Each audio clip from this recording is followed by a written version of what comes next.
Tai sveiki visi dar kartą. Esu Vaida Vasiliauskaitė, kas manęs nepažįsta, dirbu Šiaulių ligoninės priėmimo skyriuje ir kaip Lukas minėjo, mūsų ligoninės kolegos buvo išsiusti į Ukrainą parsivežti patirties, tiesiog pasižiūrėti, kaip gydytojai ten dirba karo sąlygomis. Tai aš papasakosiu gal ne tiek apie patį, kaip pasakyti, darbą, ten kažkokius gydymo principus, bet tai, kas mums tikrai buvo aktualu, įdomu ir, galbūt ko mes nesitikėjome tenais pamatyti ir ko patirti, taip sakykime. Tai iškeliavome šitą smagi komandą. Kolegos iš priėmimo skyriaus, tai čia yra Banys Martynas, Zaremba, kolegė mūsų Kazlauskaitė Rolanda, ligoninės direktorius, sandėlininkas mūsų Darius ir chirurgas Vytautas Lanksnys. Pati kelionė buvo suorganizuota pakankamai netikėtai. Pasiruošimai mes maždaug turėjom tik 2 savaitės. Mūsų ligoninė bendradarbiauja maždaug metus arba gal net ir ilgiau su Mečnikovo ligoninė esančia Dnipre. Vasaros metu buvo kaip tik konferencija, kurios metu buvo atvykę gydytojai tenais dirbantis, pristatė savo asmeninės patirtis, dalinosi asmeniniais, taip sakant, fotografijų albumais ir patirtimis, iššūkiais, po ko kilo idėja išvažiuoti ir mums, tiesiog pasisemti įvairių dalykų, ką galėtume pritaikyti savo ligoninėje. Aišku, tą mūsų išvykimą kaip tik paskatino ir tai, kad maždaug kelios savaitės iki mūsų, taip sakant, tos komandiruotės, būtent prie Mečnikovo ligoninės buvo susprogusi bomba, buvo pažeistas pastato fasadas, nukentėjo operacinės, buvo sužaloti keli darbuotojai, ačiū Dievui, nerimtai. Bet tai, ką matote šitoje nuotraukoje, tai taip atrodė ta ligoninė mums atvykus. Tai pati šita pirmoji nuotrauka puikiai atspindi, koks buvo pažeidimas. Tiesiog tam buvo išdaužyti per daug aukštų langai, stiklai. Iki tol, kol mes atvykome, tai tam niekas dar nebuvo suremontuota. Kolegos pasakoja, kad būtent to sprogimo metu dirbo viena operacinėje, joje buvo operuojamas pacientas ir tos operacijos metu sprogimas išnešė langą ir sužalojo chirurgą ir slaugytoją, kiek atsimenu.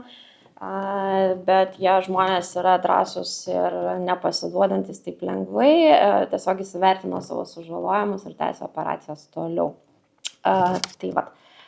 Mečnikovo ligoninė yra vienas didžiausių centrų, traumos centrų Dnipro regione. Jie turi didžiausią dabar jau patirtį gydant trauminius pacientus. Pas juos yra atvežami tiek civiliai, tiek kareiviai. Per tuos 2 metus, kuomet vyko karas, pro tą ligoninę prasisukom apie 40 000 pacientų. Jie turi plataus profilio specialistus ir gali gydyti pakankamai profesionaliai ir pakankamai platų spektrą sužalojimų, nuo galvos traumų iki įvairiausių traumatologinių tiesiog kaulų, taip sakant, lūžių ir įvairiausių dalykų. Kitas dalykas, pas juos labai yra plačiai dabar jau naudojama ir puikiai apsirūpino specialistais būtent intervencinės radiologijos srityje, apie ką aš papasakosiu truputėlį vėliau. Čia matote nuotrauką iš priėmimo skyriaus, į kurį atvyksta pacientas. Esmė yra kokia, kad tas pacientas, tas kelias iki priėmimo skyriaus, iki tos ligoninės, kur tikrai jam bus suteikta labai puikia pagalba, yra pakankamai ilgas. Dažniausiai, aišku, atkeliauja ten sužeisti kareiviai, tai kareivių kelias iki ligoninės yra itin sudėtingas. Dažniausiai jie būna sužalojami kažkur tais mūšio lauke. Sužalojimai yra įvairiausi, nuo ten sprogimų, šautinių žaizdų, ten galvos įvairiausių traumų. Esmė yra dabar kokia. Pats karys dažniausiai savo sužalojimus, po traumos gydosi pats, tai dažniausiai būna visokie kraujavimai. Jie užsideda turniketus, yra išmokyti juos užsidėti, bet neišmokyti jų nusiimti ir neišmokyti įsivertinti žaizdų. Dažnu atveju būna taip, kad tie sužalojimai nebūna tokie rimti, kad reikėtų tą turniketą laikyti ten ilgiau nei valandą ar 2, tačiau dėl įvairiausių priežasčių ir neapmokymo jie nukenčia ir tai kainuoja jiems dažniausiai galūnes arba net ir gyvybę. Evakuacija iš fronto zonos dažniausiai vykdoma yra naktimis, nes tai yra daryti saugiausia, kitu atveju tiek medikas, tiek tas pats karys vėlgi yra taikinys, o priešas labai naudojasi tuo, kad gali nukauti kiek įmanoma daugiau medikų, už tai jie gauna premijas. Tai štai, kai jau pacientą pavyksta ištraukti iš to fronto, iš karo būtent tos zonos, jie pirmiausia keliauja ne į kažkokią didesnę ligoninę, o prie fronto esantį kažkokią medicinos punktą. Kas mus nustebino, kad būtent tuose punktuose yra teikiama tikrai pakankamai nebloga pagalba. Jie būna suintubuojami, vedami centrai, susiūnamos žaizdos, teikiama visa ta tokia svarbiausia gyvybę gelbstinti pagalba. Tame tarpe atliekamos ir tos skubios amputacijos. Ir jau toks pacientas jau yra pervežamas toliau į kažkurį kitą jau medicinos centrą. Tai šiuo atveju į tą Mečnikovo ligoninę, kurioje mes ir dirbame. Ligoninėje pacientą pasitinka komanda, priėmime dirba 2 arba 3 reanimatologai, chirurgas, traumatologas ir terapeutai. Tai apie terapeutus gal aš čia daugiau nesiplėtosiu, nes čia yra tokios kitos bėdos, bet daugiau papasakosiu apie tai, kaip būtent koks yra tas traumuoto paciento kelias per ligoninę. Tai reanimatologas tą pacientą pasitinka ir su juo yra atliekami visi reikiami veiksmai būtent priėmimo skyriuje. Tai reiškia, kad jeigu yra poreikis atliekamos nervinės blokados, įsivertinama, ar yra reikalinga, pavyzdžiui, amputacija, ar bus reikalingas kažkoks operacinis gydymas ir pacientas pilnai yra paruošiamas operacijai būtent priėmimo skyriuje. Su tuo pačiu reanimatologu pacientas keliauja į vieną iš 3 priėmimo skyriuje esančių operacinių. Tai operacinės yra 3, viena yra neurochirurginė, kita chirurginė ir 3 yra traumatinė. Tai čia jau, taip sakant, jie keliauja pagal profilį. Pats reanimatologas visą laiką iki operacijos ir per operaciją būna su tuo pacientu, jisai, ta prasme, nėra kviečiami specialistai iš kažkurių kitų skyrių, kaip kad Lietuvoje ar ne yra įprasta. Su pacientu reanimatologas būna iki pat, taip sakant, galo, iki kol jis patenka iš operacinės zonos jau į kažkokį skyrių ar tai reanimaciją. Čia yra nuotraukos, kuriuose labai atsispindi būtent tų medicininių punktų, į kuriuos pirmiausia patinka pacientai darbas. Tai kaip matote, jie būna ir su drenais, ir suvesti centrai, jie suintubuoti, susiūtos žaizdos. Šitoje nuotraukoje įamžintas mūsų kolega Banys, jisai šiuo atveju atlieka pacientui spinalinę anesteziją ir būtent šitas pacientas keliavo tada jau tiesiai į operacinę, į priėminę esantį operacinę. Šitoje nuotraukoje matote jau ne priėmime esančios operacinės, bet tos planinės operacinės vaizdus. Operacinėje vienu momentu gali būti operuojami 3 ar 4 pacientai ir joje dirba vienas anesteziologas ir reanimatologas, nes specialistų poreikis yra didelis ir tiesiog jie taip yra pasidalinę būtent taip organizuoti darbą. Tai čia, kaip matote, yra vieno paciento koja, antro paciento koja ir dar, man atrodo, už nugaros turėtų būti ir trečio, kiek aš atsimenu. Taip, tai pacientas iš priėmimo skyriaus keliauja arba į skyrių kažkurį, arba į reanimaciją. Reanimacijos darbas yra padidėjęs ženkliai, iš anksčiau buvusių 12 ar tai 15 lovų teko reanimaciją praplėsti iki 50. Tai aišku kainuoja ir resursų, yra reikalingi papildomi darbuotojai, tačiau dėja, bet karo atveju papildomai ten jų nepriruoši ir su tais pacientais, 50 pacientų dirba 3 arba 4 reanimatologai, kurie taip pat keliauja į operacines, atlieka anestezijas ir turi dar ir tos papildomos veiklos. Šioje nuotraukoje jūs matote, kaip yra užbarikaduoti langai, tiesiog, kad jeigu įvyktų kažkoks sprogimas ar kažkas, kad papildomai pacientai nenukentėtų. Šiuo atveju buvo panaudotos buvusios operacinės patalpos ir tenais tiesiog įrengti papildomi taškai, taip sakant, lovos ir tie pacientai tenais yra gydomi. Kas mus iš tikrųjų labiausiai nustebino, tai kad jie išnaudoja kiekvieną vietą, apskritai, kur yra kažkokia laisva ten siena, koridorius, dar kažkas, tas pacientas, reiškia, gali tenais būti gydomas. Čionais, ką jūs matote, tai štai šitos durys yra įėjimas į reanimaciją. Tai kai mes tik įėjome, mus ir pasitiko šitie koridoriuje gulintis pacientai. Jis yra rūpinamasi tikrai puikiai, visas gydymas toks kaip ir būtų Lietuvoje iš principo, nepaisant to, kad tenais yra truputėlį kitokia ta medicininė padėtis. Viskas, ko tam pacientui papildomai reikėjo, tai yra deguonies įvadas, elektros įvadas, visa kita jie turi tiek ventiliacijos aparatus, tiek monitorius, dažniausiai jau paaukotus iš anksčiau, turi ir rezervą, taip kad pacientui tai reikia tiesiog papildomos vietos. Šioje nuotraukoje čia gal labiau yra priartinti ir norėjau tikrai ką parodyti, kad tiesiog deguonies įvadai yra padaryti čia einantis per sieną, 1, 2, 3 elementariausiame koridoriuje, atvestos rozetės ir tie pacientai būtent tokiu būdu yra gydomi.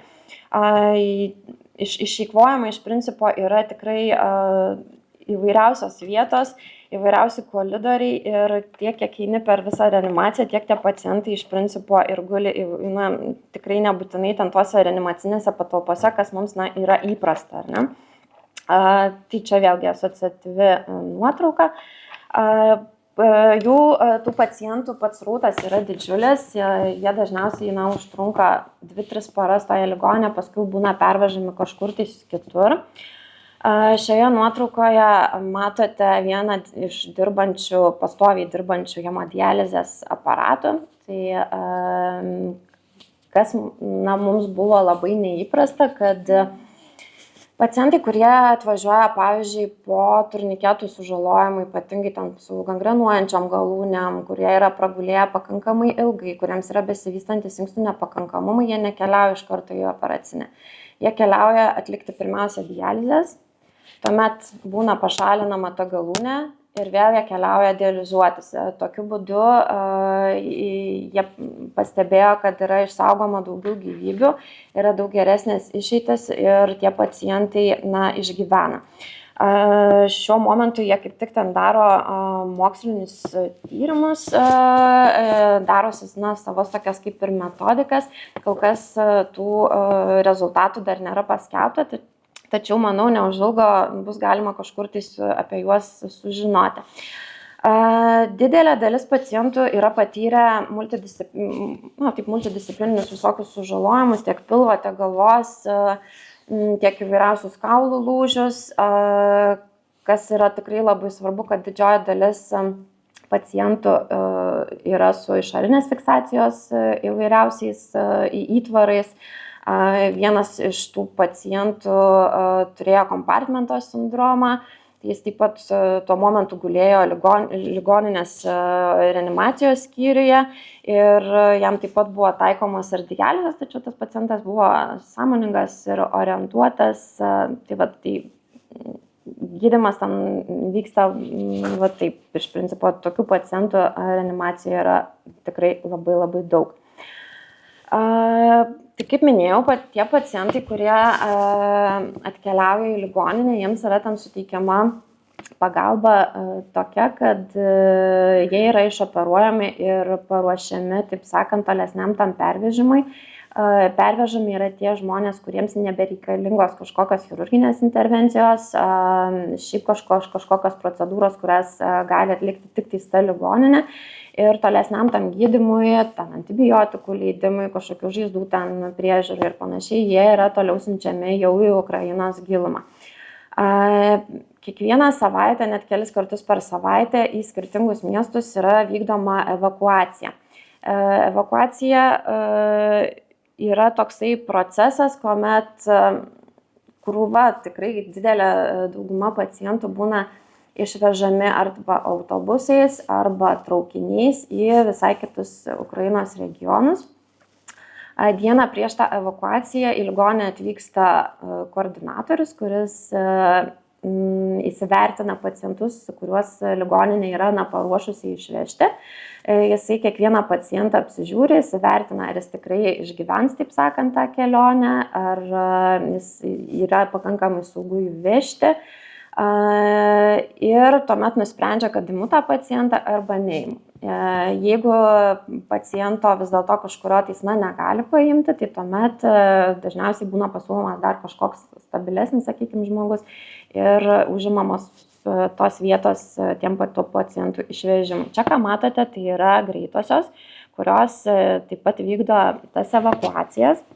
Jos yra skirtos iš nevyriausybinių organizacijų, taip pat iš pačio Dnipro miesto GMP tos būstinės. Nenukenčia visiškai, ta prasme, jų darbas, tie, kas važinėja į miestą iškvietimus, jie dirba savo darbą, o tie, kas vykdo evakuaciją, vykdo evakuaciją. Tai kiekvienas tas pacientas, kurį reikia išvežti, yra transportuojamas dažniausiai greitąja iki traukinio. Jie yra pasidarę tokį viešą paslaptis, kad tai yra pacientų traukinys, kuris yra skirtas būtent jų pervežimui. Jis sudaro 2 vagonai su galimybė pervežti 20 reanimacinių pacientų. Iš viso tas traukinukas talpina apie 70 žmonių, tiek sėdinčių, tiek gulinčių. Tam traukinyje dirba reanimatologas, karo gydytojai, būtinai vežamas yra chirurgas, kad jeigu reikėtų kažkokią intervenciją taikyti, tai būtų galima padaryti. Ir slaugytojai. Kadangi Ukraina yra pakankamai didelė, paprasta greitąja tų pacientų neišeina evakuoti, nes atstumai yra dideli, su vienu pacientu tu gali keliauti maždaug pusparę, kartais net ir parą. Tu niekada nežinai, koks bus kelias, galbūt jis bus užbarikaduotas, galbūt užbombarduotas, tai tiesiog tai yra finansiškai neapsimokantis dalykas. Tai būtent kelionė su traukiniu yra vienas saugiausių metodų pacientą transportuoti, nes priešas dažniausiai nesistengia subombarduoti kažkodėl tų bėgių, tų traukinių infrastruktūros. Greitukėse yra, kaip matote, apsauginės liemenės nuo šūvių, yra šalmai, nes medikas tenais yra taikinys ir, kaip minėjau, būti medikų ten nėra saugu ir tai, kad tu važiuoji su greitąja, tai tu esi tiesiog, taip sakant, žmogus, į kurį tikrai galima šauti ir štai tu būsi apdovanotas, tikriausiai gausi premiją ir tikriausiai ženklelį į atlapą. Šioje nuotraukoje matote nukentėjusios greitąsias, tai čia tik tais, aišku, maža dalis, tai dalis iš jų buvo apšaudytos, kažkurios pasprogdintos, viena, kaip matote, yra sudegusi, tai tiesiog iliustruoja tą faktą, kad nėra saugu pervežinėti pacientus tiesiog greitąja. Šioje nuotraukoje matote skeveldras traukiamas iš asmens, iš minkštųjų audinių. Tai aš čia noriu prieiti link to, kad būtent tokių sužalojimų yra pakankamai daug. Tokius sužalojimus patiria tiek vaikai, tiek suaugę, tiek civiliai, tiek kariai. Ir Ukrainos Mečnikovo ligoninėje dabar yra labai išplėtotas intervencinės radiologijos gydymo būdas. Jie, kadangi nesivadovauja europiniais guidelinais, truputėlį turi didesnę galimybę, na, taip sakant, atlikti įvairius veiksmus, kurių galbūt nebūtų galima atlikti Europoje tiesiog dėl įvairiausių etinių dalykų. Tai šitoje vietoje yra tikrai labai pažengę. Pacientai ypatingai, kuriems yra, sakykime, kažkokie tais pažeidimai kakle, galvos smegenyse, ten kraujagyslėse, tai pirmiausia važiuoja ne šiaip ten į operacinę, bet jie pirmiausia atlieka angiografiją, įsivertina, kur yra pažeidimas ir ką jie galėtų padaryti. Jeigu yra įmanoma, atliekamas yra tos vietos stentavimas arba embolizacija ir tik tuomet yra traukiamos tos skeveldros iš asmens. Yra ta kita juodoji pusė šito gydymo, kad ne viskas yra kompensuojama, ne viskas yra prieinama. Yra tik tam tikri, sakykime, tam tikros medžiagos, priemonės, kurios yra skiriamos. Visa kita pacientai, ar tiksliau jų artimieji, turėtų nupirkti, tai kainuoja tikrai pagal Ukrainos ekonominę padėtį kosminius pinigus, taip kad ne visi tą gydymą vis dėlto gali gauti. Tai štai, tai mano žinutė į namus yra tokia, kad jeigu ateitų ta juoda diena ir mūsų šalį, ir mes mokytumėm arba ruoštumėmės šitiems įvykiams, tai pirmiausia reikėtų mokyti asmenis ir užsidėti turniketą, bet ir išmokyti juos ir nusimti ir įsivertinti savo sužalojimus. Kitas dalykas, pacientui visada gali atsirasti vietos, svarbu yra tiesiog turėti deguonies tašką, čiužinį ir elektros, kad būtų galima jį gydyti. Kitas dalykas, tikėtina, kad tų sužalotojų būtų itin daug, taip kad reikia turėti, taip sakant, kažkokį planelį nusimačius savo įstaigose, nes Ukrainoje yra visai kitokia ta situacija, jų regionai yra dideli, mes esam pakankamai maža šalis, tai tikriausiai pas mus viskas vyktų šiek tiek kitaip ir nebūtų nei tos evakuacijos kažkokios, tai arba ta evakuacija galbūt vyktų paprastesniais būdais, netraukiniais ir panašiai, tačiau turėkime omeny, kad visokie tokie originalūs būdai tikrai palengvina padėtį ir iš tikrųjų labai išgelbsti daug gyvybių. Tai ačiū už dėmesį, gal turit kokių nors klausimų.